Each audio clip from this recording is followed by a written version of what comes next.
Hello, for this video I was requested to do magic or some sort of superhuman thing, which I think is completely unreasonable.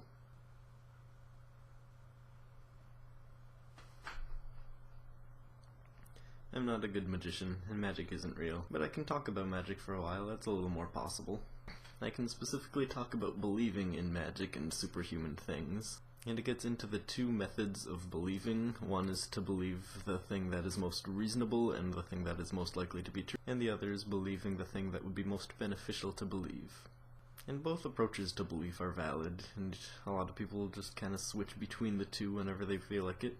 William James talks about this really well in the Will to Believe doctrine, which is really interesting and worth reading. But it's kind of okay to believe in magic for certain situations if it's fun. A lot of people find it fun to read their horoscopes, and that's definitely a magical thing, and it's not likely to be true. But you can believe it's true if you think that's fun, as long as you don't make major decisions based on it that affect other people.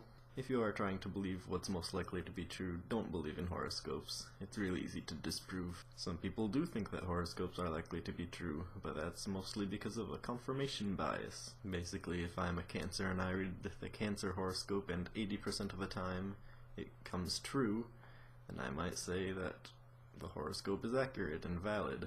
And then I might see that my Gemini friend has 80% of his or her horoscopes coming true. But that's only confirmatory evidence. It's not all you need to make a valid conclusion. You'd have to also realize that for me, the Gemini things would come true 80% of the time, and for the Gemini friend, the Cancer things would come true about 80% of the time. So there's really nothing valid about them. So you definitely shouldn't spend a lot of money on it, and you shouldn't make huge investments in major decisions. But if you want to believe they're true while you're reading them because it's fun, then that's harmless. And if believing in Santa is a good influence on you, then so be it. Believe in that. That's also harmless. I think it might be fun for me to believe that I have some superhuman ability like telepathy or telekinesis. But then if I act on it and try to do something with it, then I'll probably fail, and not a good idea. It's probably a better idea to just believe the realistic thing in that situation, so no superhuman strengths. This concept is probably most frequently applied to religion, which is a pretty controversial topic, but I think it's a fun one to think about, because no particular religion seems all that likely to be true, but a lot of them seem to be very good influences on people. A lot of people generally feel like their subjective well-being in a bunch of different ways is very positively influenced by whatever religion they have. And a lot of people are more charitable when they associate with a religion.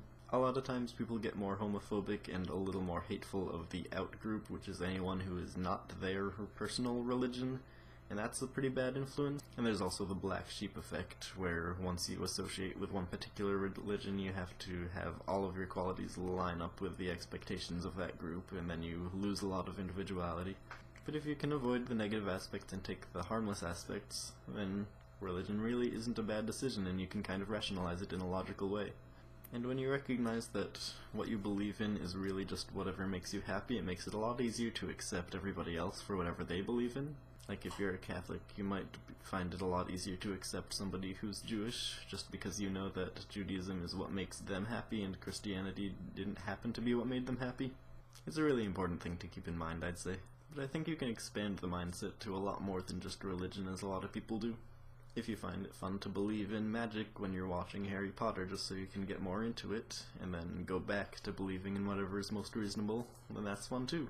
The two approaches both have their advantages, and it's definitely okay to switch between the two whenever you want. Just be careful not to make decisions based on unrealistic facts, especially when they affect other people. But if you believe in any particular thing, even if it is just magic, then I can't really stop you, unless that belief warrants some sort of personal thing against me, then I'll probably try to influence you to be less believing in that magic. So yeah, I can't do anything magical or superhuman.